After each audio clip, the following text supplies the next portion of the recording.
sing it, okay? I will call upon the Lord, who is worthy to be praised. So shall I be saved from my enemy. Good. I will call upon the Lord. The Lord liveth, and blessed be the rock, and let the God of my salvation be exalted. The Lord liveth, and blessed be the rock, and let the God of my salvation be exalted. Brother Sam got that part. That's supposed to be in there, right? That early crowd didn't do that. So let's do it again. I will call upon the Lord, who is worthy to be praised. So shall I be saved from my enemies. I will call upon the Lord. The Lord liveth, and blessed be the rock, and let the God of my salvation be exalted. The Lord liveth, and blessed be the rock, and let the God of my salvation be exalted. Y'all doing good. You got a request, something you want to sing that maybe we haven't done for a little while? Brother Alan's always got a request. What you got, brother? Oh, yeah, it's those old hymns. How about a sing-along? We'll do Amazing Grace, but how about a sing-along? Anybody got, well, we're forgetting them all because we're not doing them.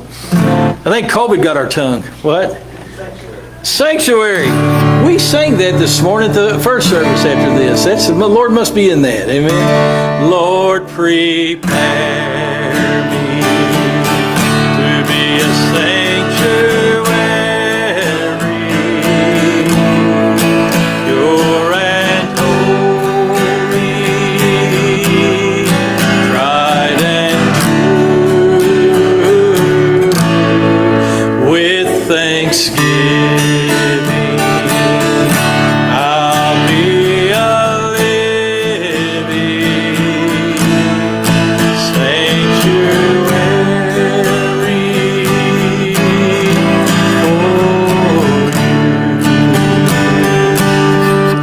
Well, that is a great song. You can be seated. Lord, prepare me. Every day, that should be the prayer on our heart. And that, I think that probably has to go down as our favorite sing-along, is Sanctuary. Because everybody requests that more than any other song that we get requested is Sanctuary. When I thought about Brother Frazee, and we're going to send him a love offering. And if you'd like to give an offering toward him, we cost him a week of his time. And if he'd known in advance, he might could have rescheduled another meeting. But he didn't know enough time, obviously, to do that. So I feel like we should send him an offering to help with his bills, and because he took home a love offering from here if he'd come, and it's only right to do that. So if you'd like to chip in and help with that, that'd be great. But I got to think about Brother Frazee being a good evangelist, and who came to my mind was Dan Toney. Dan Toney. He did 5 or 6 revivals for us through the years, and some other Sundays, and he had a stroke a couple of years ago. And I think the last time I talked to him, he was still in rehab and still paralyzed in one arm, really trying to get some use out of it, and was hoping that he would be able to get back and preach again and sing. But he, as far as I know, he hasn't been able to do that yet. And he's now in his mid-70s, and so it's going to be hard for him to recover. But I'm praying for him. But there's a song that he always sang that was one of my favorites that he always sang. If you know this one, you can jump in any time. It's a great, great old song. Oh, the things that I love and hold dear to my heart are just my own, not mine at all. Jesus only let me use them to brighten my life. So remind me, dear Lord. Roll back the curtain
could have been.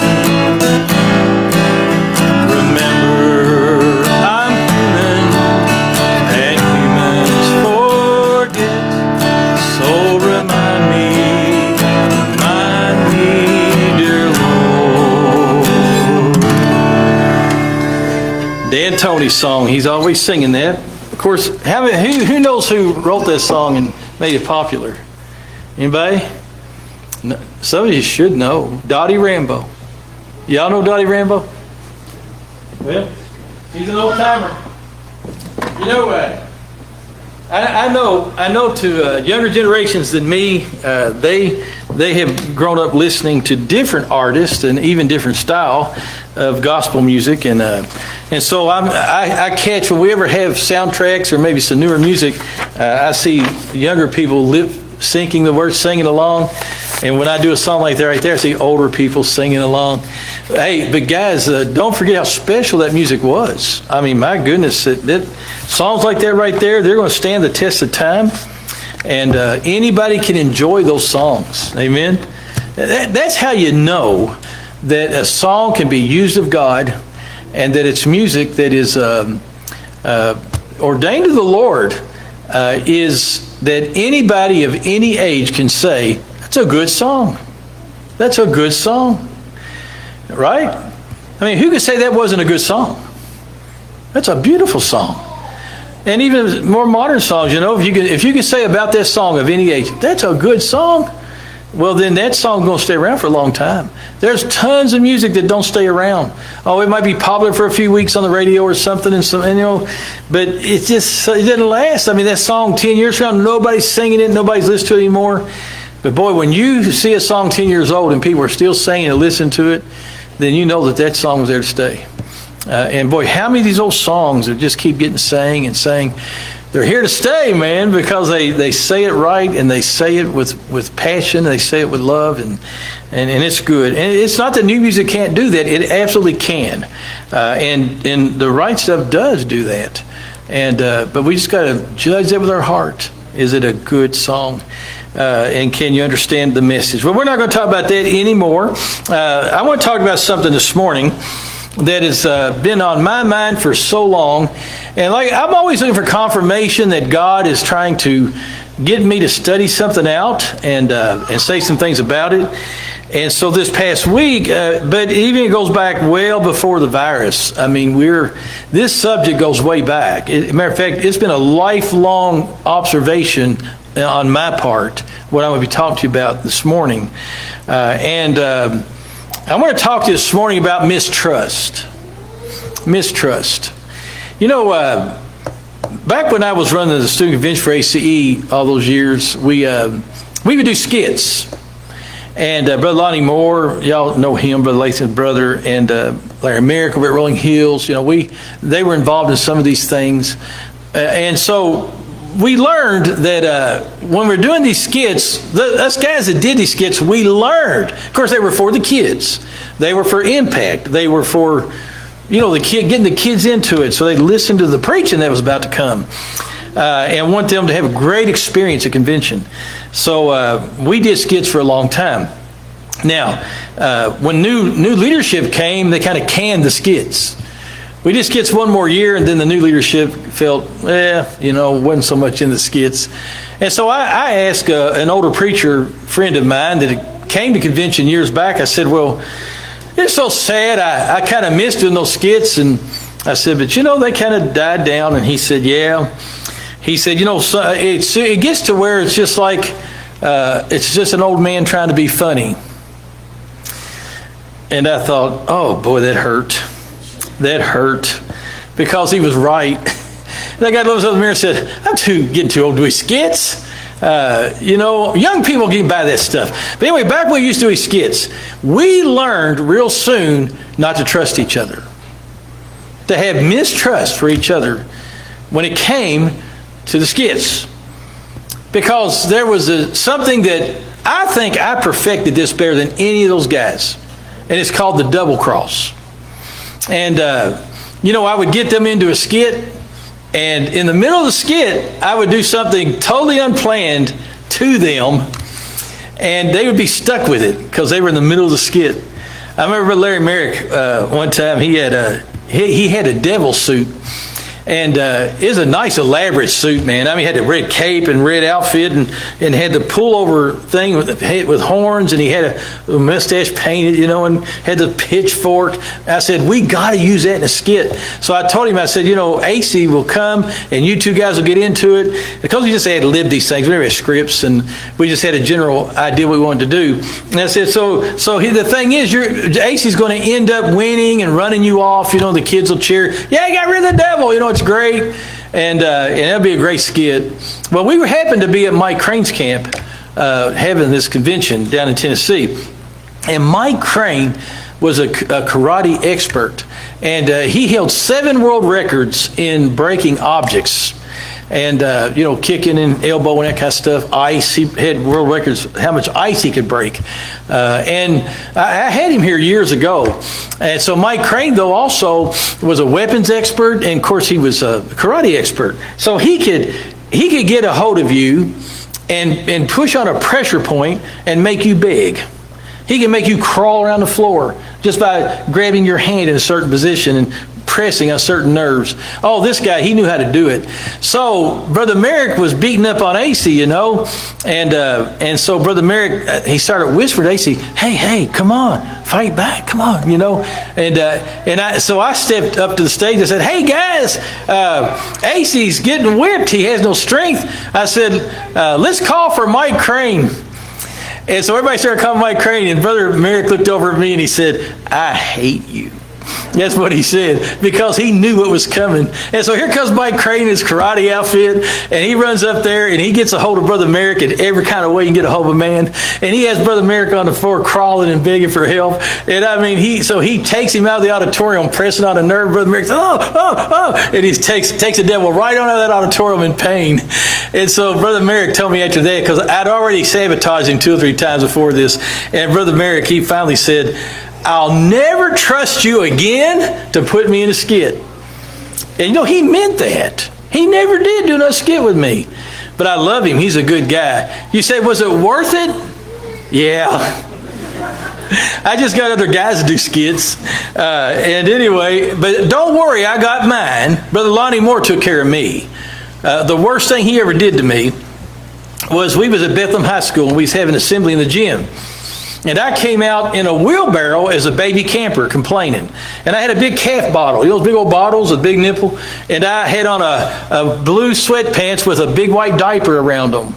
And I had on a big bib and a bonnet. And so I was complaining, sucking my bottle, and I was complaining, you campers, y'all complain, wah, like a bunch of babies, and I was getting all the kids, you know, and it was a skit. And so then I had this contest. I had kids come down, and I set up in the barrel, and I gave them my bottle full of milk, and they, like 20 feet away, they see which one could fill my mouth with milk. And so I'd open my mouth, and they squeeze the bottle, and the milk would go shooting out. And now suffice it to say, I got covered in milk. I mean, completely drenched. And so when the skit was over, they wheelbarrowed me out. I went into the locker room because there's a gymnasium we was in, and I went into the locker room, and all the way back was a shower. All the way to the very back of the locker room. It's like 3 rooms in there. So I got back there, and I was showering to change clothes, got to get the milk off me, get out of that outfit. And so I was back here in the shower, soaping up, you know, and all of a sudden the lights went out. It was pitch black. I mean, you couldn't see anything. So I feel went on and rinsed off, and I thought, oh no, Brother Lonnie, he's got me. And so I filled my way down the wall, and I run into the hot tub that they did, and I fell over it and about killed me. So I felt it. I got back to the wall. So I said, I think the door's over here. And you couldn't see anything. And so I stepped out into the locker. I could feel the lockers around the door. So I was going down through the lockers doing this, and I finally saw a crack the other room where we came in, the light under the door. And I said, good, there's the door. And I knew the light switch was over there. And so I made my way, filling the wall over there, and finally got to the light switch and turned the lights back on.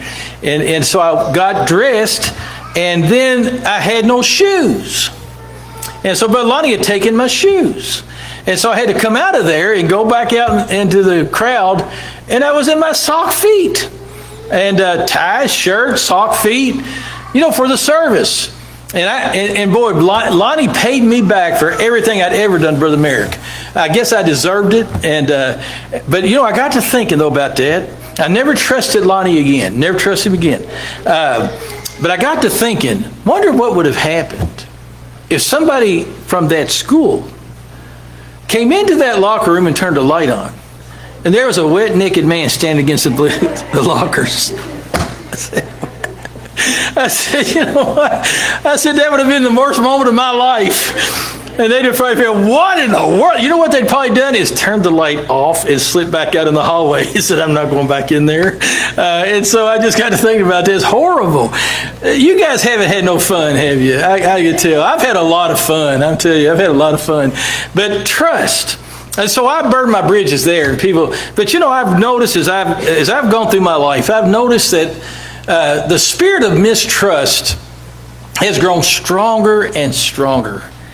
And so today we need to investigate a little bit as to who we mistrust and why. Why do we mistrust people? And it's a big subject because it affects our life, it affects our decision making, and of who we trust. And so I can tell you that historically, people have always mistrusted government. Always. You go back to Christ's day in Rome, the Jews, they had contempt for the Roman government that had authority over their society. They had contempt for them. And even though they weren't technically slaves to Rome, but they were under Rome's authority. They didn't have a nation of their own necessarily. They were a nation, but they were controlled by Rome. And so they had contempt for Rome. They did not trust the emperor. They did not trust the officials of Rome. They really didn't trust the publicans who were tax collectors. They had contempt for those guys.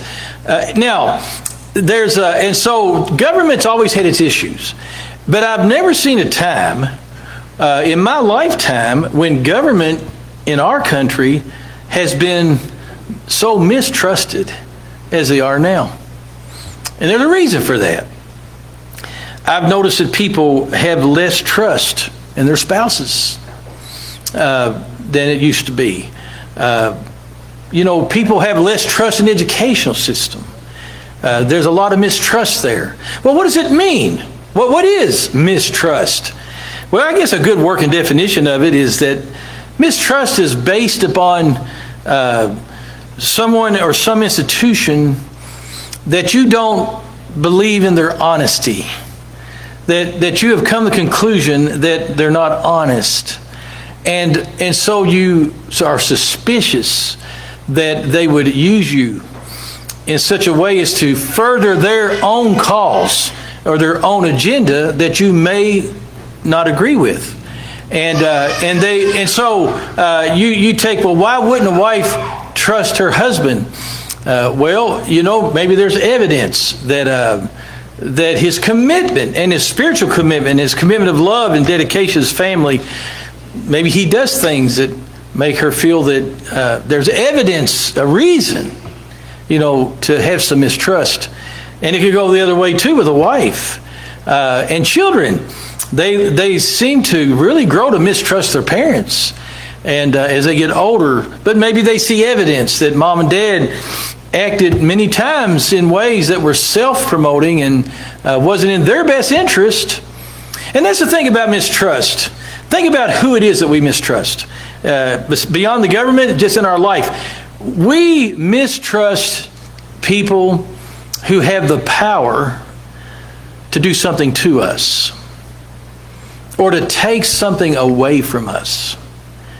Or to change our life against our will. We cherish our freedom. We cherish our own will. We do. I do too. We want to determine ourselves. What we do, how we do it, where we do it. And so when we see, even in a marriage, when you see that a spouse they're showing evidence that maybe they can't be trusted, then you begin to become suspicious And that's really what mistrust is. You may not be able to put your finger on it, but you become suspicious that they might hurt me. It's the way with government today. Oh, this COVID thing has really challenged us and brought a lot of stuff out. I mean, it has challenged the church. It has challenged us preachers. Because we have to ask the question, all right, we don't trust the science doctors, do we? We don't trust some of these folks that are elected officials. We don't trust what they say about it. And then especially when we look at the numbers, and we look at the numbers on the ground, and we start to see evidence that this was man-made, man-distributed. To what end? Why? And that makes us suspicious. And then when they say, you got to do this, and you got to do that, in order to protect people, because this virus is real, we're so doubtful. I mean, and matter of fact, some people are even angry because they're thinking, and why? Why? Well, because you can't live like you were living. They have stolen your power. And here's the thing. Most people feel like they've taken my power. They have forced me under their power. And I'm not sure they had to. And then you get angry. But you don't know what to do. Just, what kind of civil disobedience? When? Where? Why? Should you? And so you battle it. But let's go back before the virus. We went through all this stuff before the virus. We don't trust IRS. Oh, absolutely not. All this taxation been going on for years, getting bigger and bigger and bigger. More and more of our life is tied in. Hey, the hoops we had to jump through to build this building, the permits we had to get, the things they've asked us to do that we would not have done, nor do we feel it's even necessary. You know what makes us upset about that? Is that they've taken our power. These are the people we mistrust, the ones who demonstrate that they want to lord over us. And if we feel like they're using anything to do that, before the virus, what did they use to do it? They used laws and statutes. They used, why do they pass laws anyway? Because to get power over people, to keep them from practicing what they made a law against. Some things we're really cool with that, Yeah, we need some laws against stealing. Protect the citizenry. We're all for that. Oh, but don't pass a law. Tell me I got to wear a seatbelt. Because I'll decide. It's my life. I need to have freedom. We cherish freedom. I didn't like it either. And I cherish my freedom as much as you do. So here's where it comes down to. To be honest with you, this whole issue of trust, of mistrust and trust, has dogged me for years. And this COVID thing has only challenged me as a Christian and as a leader on how do you handle all this? How do you handle this stuff? How do you make a good decision? How do you know where to draw a line and say, it don't matter about even if it's not the virus, it's other things. Just where do you draw the line and say, I'm going to stand. I'm not going to do that. Where and why would you draw the line? And where would you draw the line? And I'll tell you what happens. If we're not careful, mistrust can become paranoia. You say, what is paranoia? Paranoia is when evidence that makes you suspicious causes so much fear in you that you begin to see bad intentions that don't exist. And when you start to imagine things, that's called paranoia. When you see things that other people say, that's not there. That's not there. Why are you saying that? Why are you so afraid? Because paranoia is a fear.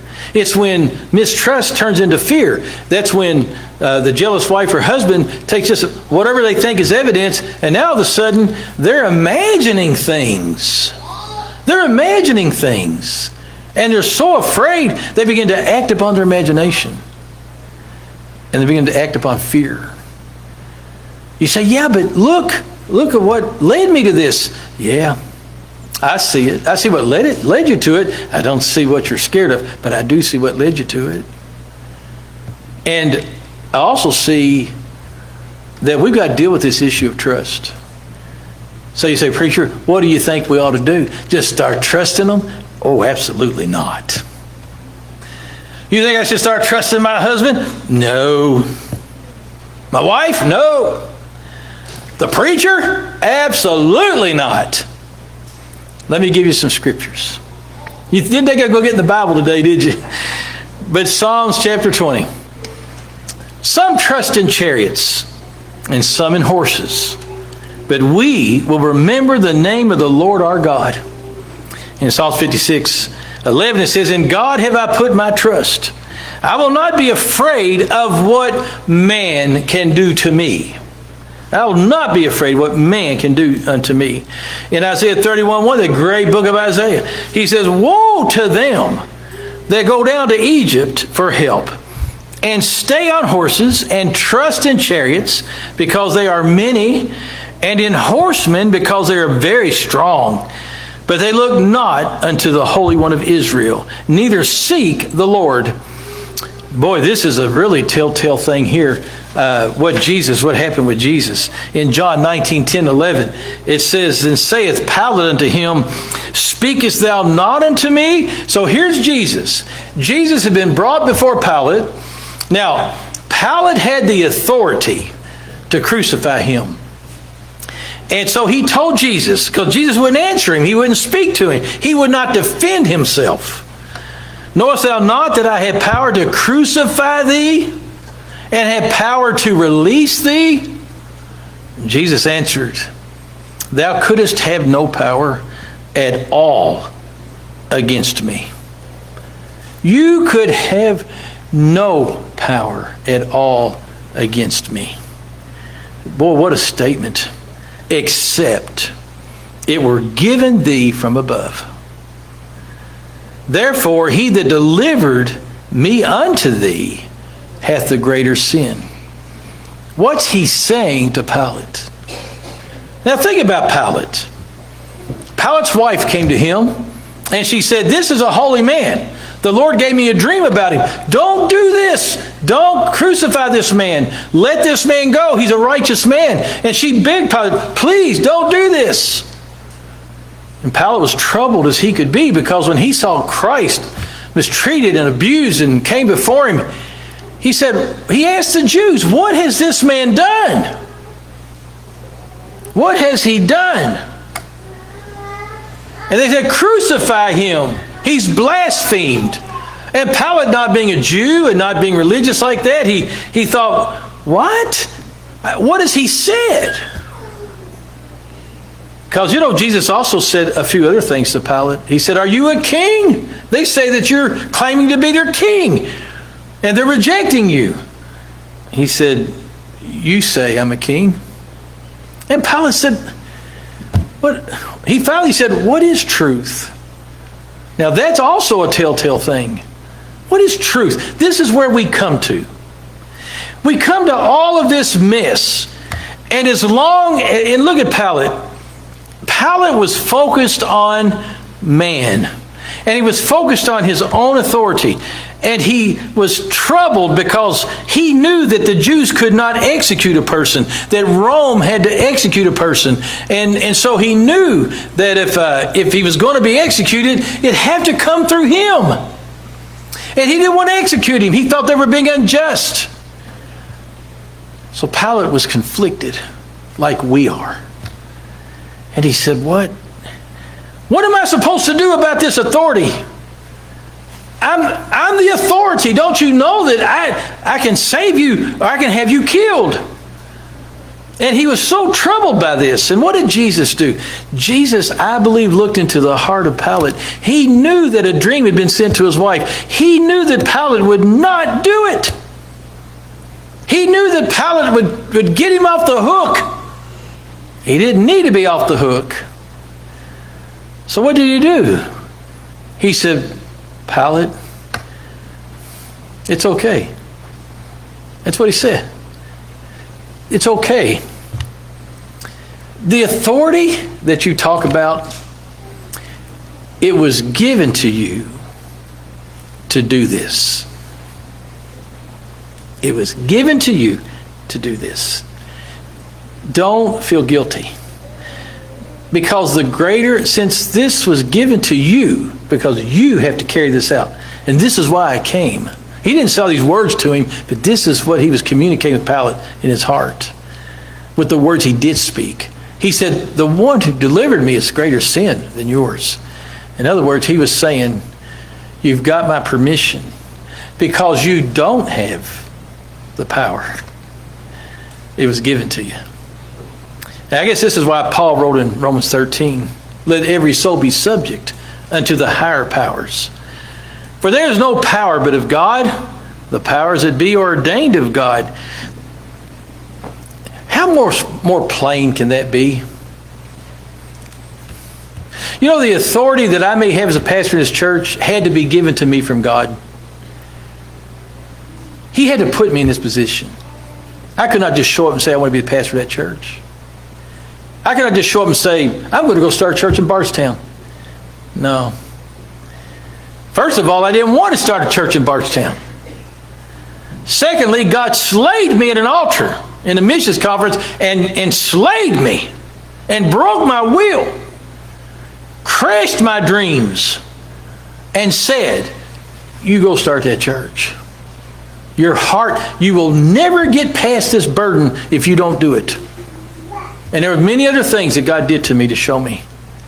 So I reluctantly came. Never having the power to do the job right. Never having the right training, the right experience, the right age of maturity. None of those things existed in my life. But I came. And I found out really quick that I had no power. And the only power I was ever going to get was from God. And in my 40th year now, it's been an increasing plead with God. I've never been able to hold this job without your power, and I'll never be able to hold it one more day without your power. Because all power is of God. And everybody in a position of leadership in this world, carnal, spiritual, doesn't matter, all powers of God. They would not be in their position without God. And God put some people in position like Pilate to do something bad. Like Pharaoh, like Pilate, like a governor, like a president. Sometimes it's because something bad needs to happen. Because something bad needs to happen to fulfill the prophecies and for God to do His purpose. Even a virus. It's all of God. It's all powers of God. Every bit of it. Isn't that what it says? So, here's my point about mistrust. When I say don't trust them, I mean it. Because you can't. You can't trust the arm of the flesh, anybody's flesh. You can't trust mine. You know, why can't you trust your pastor? Because your pastor is a man. I can't see the future. I can't dictate how your life's going to go. I can't heal your sickness. I can't change your mind. That's your will. I can't change your will. You and God have to work that out. Honestly, the only power that God has given me is to teach this book to anybody that will listen to it. And the only power He's given me is to share the gospel of Christ. The only power He's given to me is to serve you, to pray with you, to love you, to be there when your family member dies, to do your funerals, your weddings, to counsel the kids before they marry, to counsel you when you're in a tough spot with biblical counsel, to be a friend, to be a servant, to be a pastor. He's not given me the power to be the president or the governor. He's not giving me the power.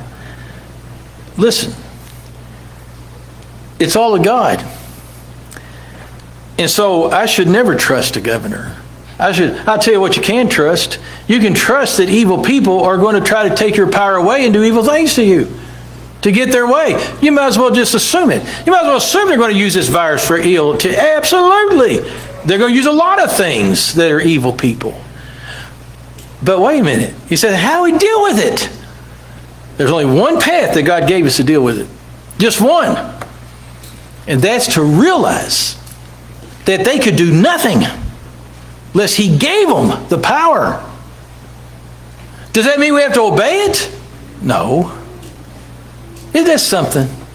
That Jesus, who laid all this out, and they come to Him and said, hey, they want to collect taxes from us. What are we going to do? He said, give unto Caesar what's Caesar's and give to God what's God's. Go catch a fish. There'll be a coin in it. Go pay their use, whatever it is, go pay it their tribute. He didn't make a big issue out of it. He didn't fight them. He didn't rebel. He taught them not to rebel. What did He teach them to do? Was to love them. Love your enemies. That's what He taught them. And not to fear them. But yet this same Jesus was crucified because He didn't obey them. The Jews said, stop, you're blaspheming, go away. And He didn't do it. But they had the authority. They had the authority of the nation of Israel. And they had the authority to deliver a criminal to Rome to punish. So they count him as a criminal. Why? Because he disobeyed them. But yet, he loved them. And Paul, boy, of all people, Paul, Peter, all these guys, they were martyred. Why were they martyred? Because they disobeyed the law that they put on them. They gave an edict, they gave a command, they couldn't obey it. So what did they do? They exposed their back to the smiters. They took their licks and suffered for the cause. They didn't overthrow the government. They didn't condemn. What did Paul say to Agrippa and Felix? They brought him before them. And before that, they brought him before the high priest. And Paul rebuked the high priest. And he got smacked across the face. And they said, do you know who you're talking to? That's the high priest. And Paul apologized. The high priest was the wrongest he could be. Was not right with God. Paul had more love for God and more in his little finger with the Lord than that high priest would ever have. But Paul apologized to him and said, I didn't know. Now, how could Paul do that without retaliation? Without getting angry? Without continuing that rebuke? Because he knew something that we need to know. That the high priest was the high priest because God made him the high priest. This is why David could not kill Saul. This is why David said, I'll touch not the Lord's anointed. Even though he wants to kill me, I would be justified in killing him. But God made him king. And he loved Saul. And Saul was wrong. And so the other day I was watching our governor. Don't agree with the man politically at all. Think that the philosophy that drives these liberals, yes, could take America down. But I got to looking, and I thought, you know what? There's some things he could ask that I just simply couldn't do, that I won't do. Because I have to obey God, not man. But I got to thinking, it's like the Lord asked me this question. Do you love this man? He has a family. He gets up every morning, hugs his kids. You love your kids. Yeah. And he's living his life, and as far as his fruit is concerned, it appears he's not saved. I mean, I can't 100% judge that, but I can tell you there's not fruit of salvation. It's like God said, now, why are you afraid of this man? Why are you afraid to pray for him? And even if you have to disobey him, why are you acting like you're scared of him? Why are you going around condemning him and telling people how terrible he is? And why are you acting so angry? Because he doesn't have any power that I didn't give him. So what should your concern be here? He can't do anything to you that I don't want him to. So where's your concern? And if he gives an evil command, you know that you're not going to disobey me to obey him. And I'll give you wisdom about that. So as far as this man goes, though, why are you hating on this guy? Did I not make him? Do I not die for his sins?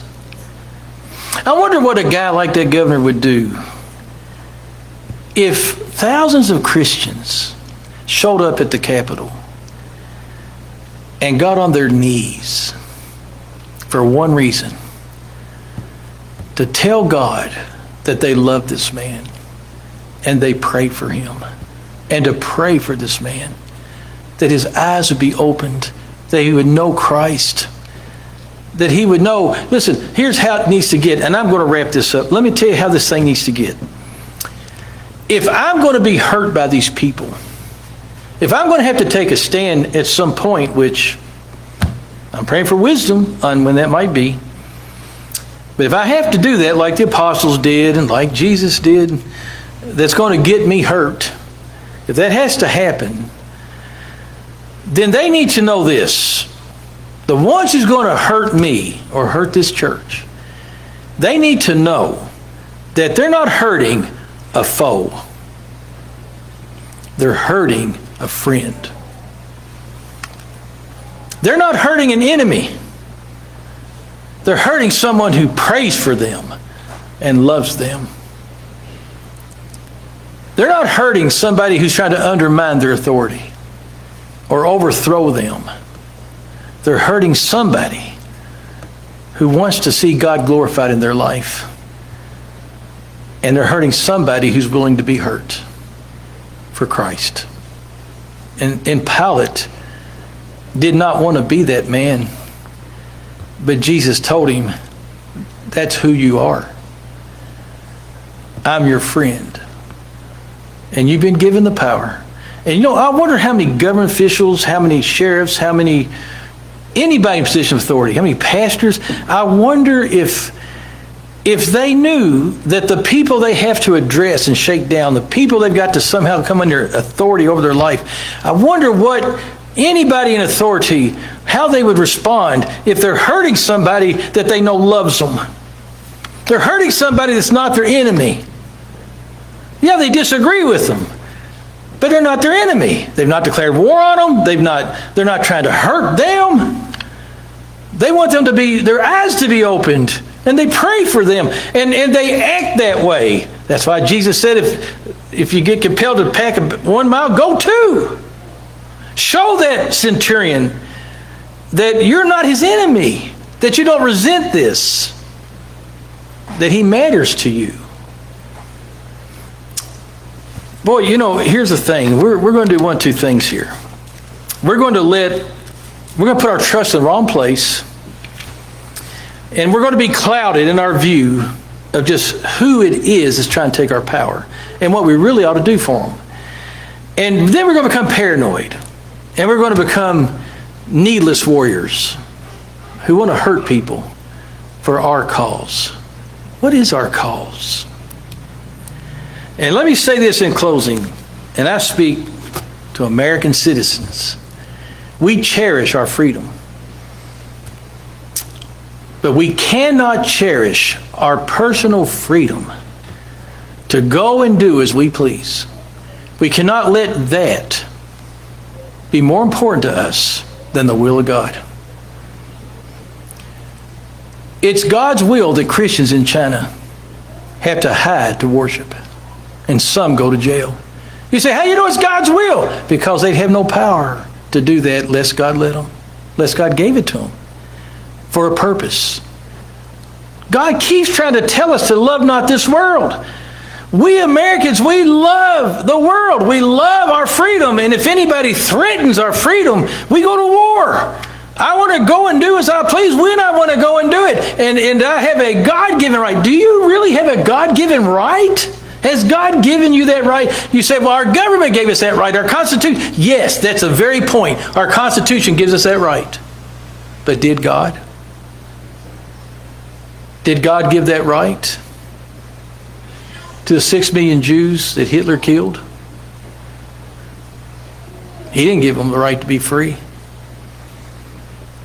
Do we really have any rights with God except to serve Him and love Him and to tell others about Him?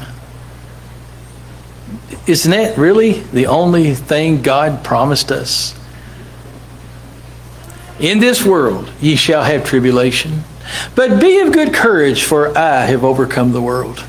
And if we trust God and not chariots and even our own devices, but we trust God, then we can look at these challenges, we can look at these things and get a better picture of how we ought to be and get a better picture of what we ought to do. This is what the Scriptures teach. How could you teach anything different than that from the Bible?